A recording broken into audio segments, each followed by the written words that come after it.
This is 99% Invisible. I'm Roman Mars. If you can recognize any piece of classical music, I bet it's this one. This is für Elise, written by Ludwig van Beethoven in 1810. Maybe it reminds you of piano lessons you took when you were a kid. In my town, it was also the song the ice cream truck used to play. That's producer Avery Trufelman. But if you live in Taiwan and you hear a truck rumbling down the street playing für Elise, it doesn't mean it's time to buy a popsicle. It means it's time to take out your trash. Because this is what a garbage truck in Taiwan sounds like.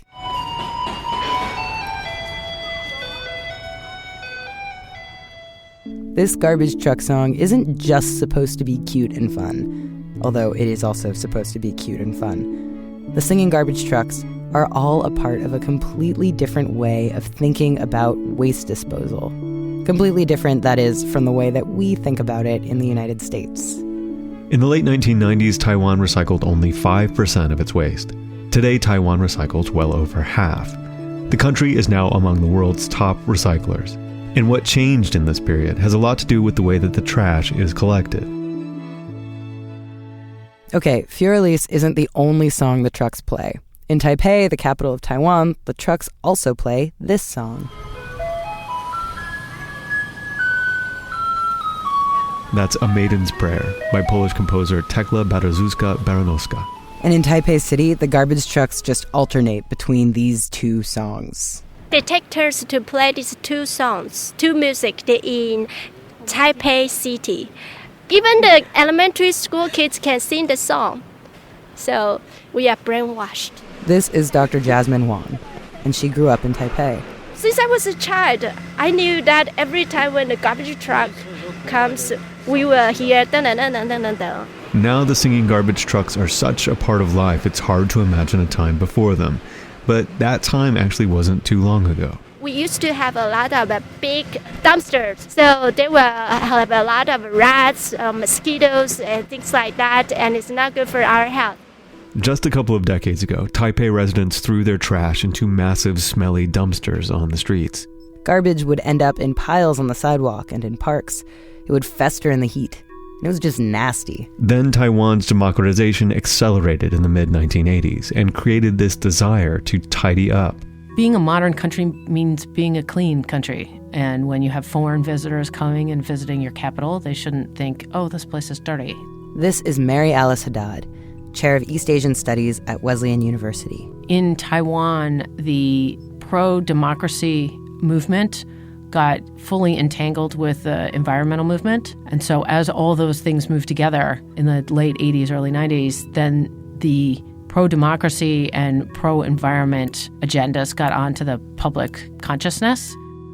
Also, the environmental movement had a practical end. Taiwan was running out of space to actually put piles of trash because it's a small island, an extremely populous small island.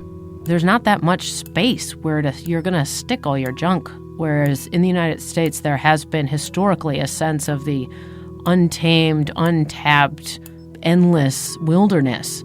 And you could just throw your junk into the wilderness and it would go away and you wouldn't have to worry about it anymore. Not true in Taipei. It's a big city, but it's really clean and the subways are clean and the stores are clean and the sidewalks are clean and it's really pleasant to be there. You'd never know that the city used to have piles of garbage littering the streets. Taipei and a number of other Taiwanese cities reduced the amount of trash by changing the way that trash got collected. Take a look at my garbage. This is my friend Erin Newport. She lives in Taipei, where the garbage truck comes 5 nights a week. Evenings, like after work. It comes Monday, Tuesday, Thursday, Friday, and Saturday. In Erin's neighborhood, trucks come twice in the evening, at 5 and at 7. You take out the trash like once a week on one of the days? Yeah, usually once. I mean, it's kind of hard sometimes to find the time to always be home at 5 or 7. Erin has to gather her own garbage and recycling and bring it out to a designated street corner and wait for the big yellow truck to come, with an ear perked for the sound of für Elise or Maiden's Prayer coming down the block. Basically, this is a binless system or a garbage canless system. Your trash goes right from your house to the truck, ideally without ever touching the street. You just have to bring out your garbage in a special bag. I pay my garbage bill by purchasing these blue Taipei City garbage bags. These official blue garbage bags say City of Taipei on them, and each is emblazoned with a stamp. I buy them from the convenience store across the street. The official blue garbage bags come in a number of different sizes, ranging from 3 liters to 120 liters. So the more garbage you throw away, the more it'll cost you. And although Taipei residents have to pay for their garbage by the bag, recycling and compost are free. You don't need to buy bags for them at all. You can just take out your recycling in non-official plastic bags, and you can generate as much compost and recycling as you'd like. So residents are incentivized to recycle more and throw out less. I watched Erin sort out all of her recyclables into perfect categories. These are the cans and bottles. So we have a few tea bottles. So in Taipei, every yellow garbage truck is followed by a small white recycling truck, which is basically a cart full of different bins. There's a bin for plastic bottles, one for glass bottles, different metals and cans, papers and cardboards, and a compost bucket for raw food waste, and a compost bucket for cooked food waste. Taipei residents have to sort their recycling into all these different categories themselves. Although in the white recycling trucks, there are officials and volunteers who can help instruct you about which item goes where. So Erin, her housemates, and I got all of her bags of trash and different kinds of recycling sorted out, and then we walked about a block down the street to wait with the rest of her neighbors, who were all clutching official blue garbage bags. Quite a lot of people gathered here today. I'd say this is maybe larger than your average crew. And then, the moment we were waiting for. There was this mad dash of people swarming to the school bus yellow garbage truck and the white recycling truck. Okay, this one, people are tossing it in. Swiftly tossing their separate recyclables in the bins, tossing their blue bags in the garbage truck, and running away. It was madness, like extremely well-organized madness. That was so chaotic. And this system, for all its chaos, has been working. Taipei City used to produce 3,296 tons of trash a day. Today, the city produces about 1,000 tons a day. That is, according to Chen Weizhi, one of 65 officials who supervise the garbage trucks and their routes. I met him at a garbage pickup site, where Jasmine Wong acted as interpreter. Everybody, this is Mr. Chen. Hey. Hi. And he is his supervisor. Hey. In his district, Chen oversees 20 garbage truck routes, and all those trucks have to make sure that citizens are sorting properly. If they find the garbage in the recycling bag, the people here will tell them that you cannot do that one more time, otherwise you will get ticket. And how much is the ticket? $200 US. But that's the maximum. And you might think, this is such a drag. There must be some people who buck the system by tossing their trash into public trash cans. Well, there are hardly any public trash cans in Taipei. They're only in train stations or at bus stops, and those are little. They come up just below your knees. So in Taipei, for the most part, if you eat a candy or buy a coffee, you just take your empty coffee cup or your candy wrapper, put it in your pocket, and bring it home. It's your trash that you put in your blue bag and bring out to the truck yourself. It's hard to imagine a system like this working here in the U.S. Every city here has a different method of trash pickup, but across the board, the uniting factor is that our American trash pickup systems strive to be invisible. The trucks make great efforts to come when we're working or sleeping or trying to sleep, keeping out of the way of traffic and not disturbing the flow of the city. We take our trash and our recycling out to bins or down a chute or to a dumpster, and it's gone. We don't have to think about it. According to the EPA, Americans recycle and compost about 34% of their trash, which is less than most rich countries. But some American cities do a lot better. San Francisco has probably the most forward recycling program in North America. This is Robert Reed. He's the representative of Recology, the company that takes care of San Francisco's waste, recycling, and compost. Unlike Taipei, which has a public trash pickup system, many waste pickup services in the U.S. are private companies, and we are the customers. That's how it works with Recology, which means they've got to keep their customers happy. Our number one focus is to provide superior customer service. And our next focus is to do as much recycling as possible and to make recycling easy and convenient for customers.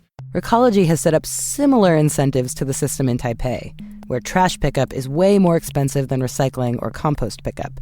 For example, in San Francisco, recycling and compost cost about $2 a month per bin.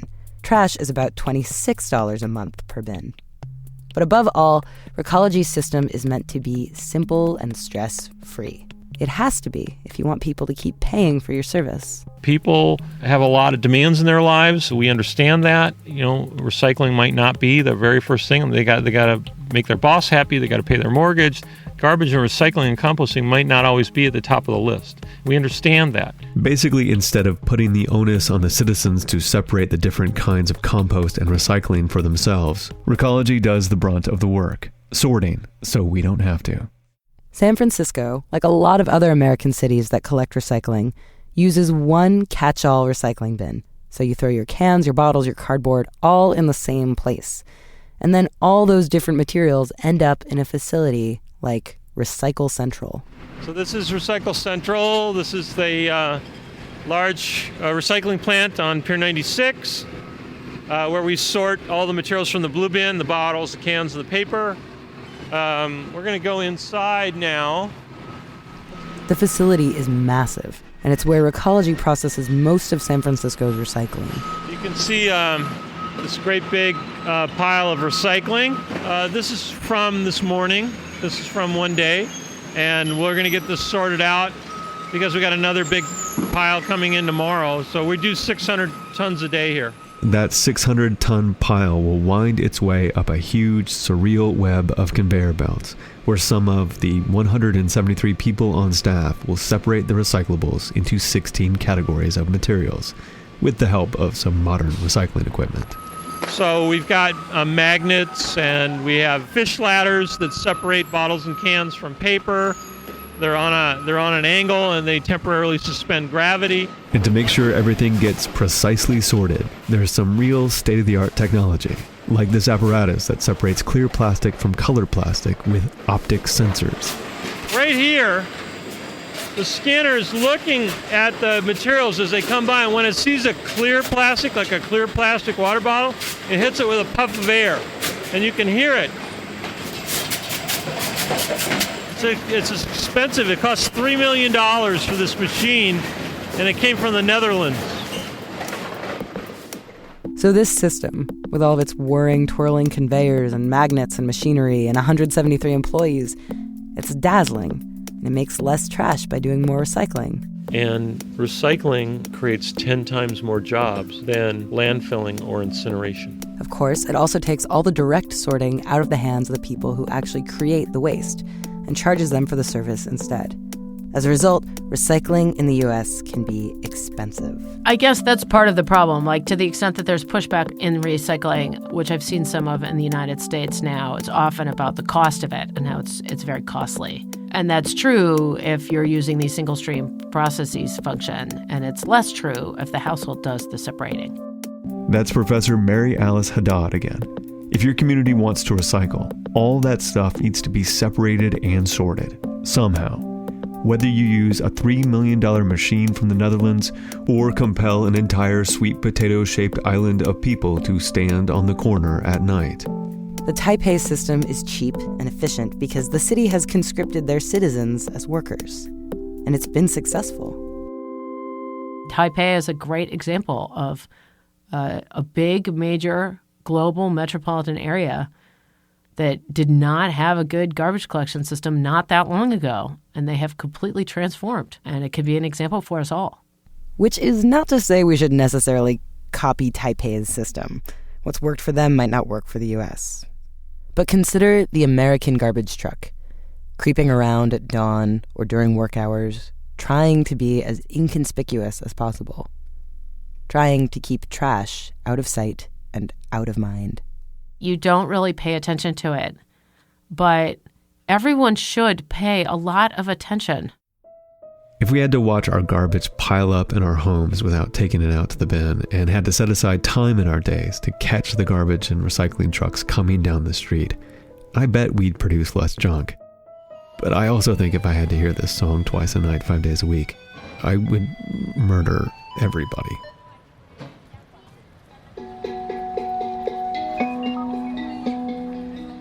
99% Invisible was produced this week by Avery Trufelman, with Katie Mingle, Sam Greenspan, Delaney Hall, Kurt Kolstad, Sharif Youssef, and me, Roman Mars. Special thanks this week to Helen Sang, Aaron Newport, Ethan Young, Sam Langton, and Jasmine Wong. We are a project of 91.7 KALW in San Francisco and produced under the offices of ArcSign, an architecture and interiors firm in beautiful downtown Oakland, California.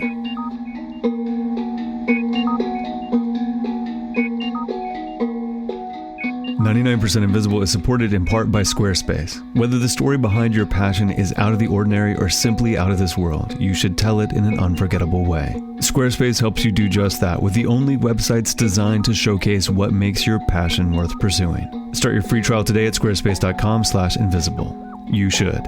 Squarespace. 99% Invisible is supported by Blue Apron. The Mars family gets very excited when the Blue Apron box shows up because it means we're going to have something fresh, something adventurous, and something I could never cook otherwise. But I'm learning. Blue Apron knows that when you cook with incredible ingredients, you make incredible meals. So they set the highest quality standards for their community of artisanal suppliers, family-run farms, fisheries, and ranchers. Whether it's Japanese ramen noodles, wild-caught Alaskan salmon, or heirloom tomatoes, Blue Apron is bringing you the best. For less than $10 per meal, Blue Apron delivers seasonal recipes along with pre-portioned ingredients to make delicious home-cooked meals. Check out this week's menu and get your 2 meals free with free shipping by going to blueapron.com/99. You will love how good it feels and tastes to create incredible home-cooked meals with Blue Apron. So don't wait. That's blueapron.com/99. Blue Apron, a better way to cook. And finally, this show and Radiotopia from PRX only exists because of the generosity of our coin-carrying listeners, the Knight Foundation, and MailChimp. This week on the 99PI MailChimp newsletter, some of our favorite plaques from the over 10,000 plaques submitted to our Read the Plaque Sister website, plus an article about paternosters, the coolest elevator that is definitely trying to kill you. Get a link to those stories on the 99PI MailChimp newsletter, which you can subscribe to at 99pi.org. But if you want to send better email of your own, go to MailChimp.com.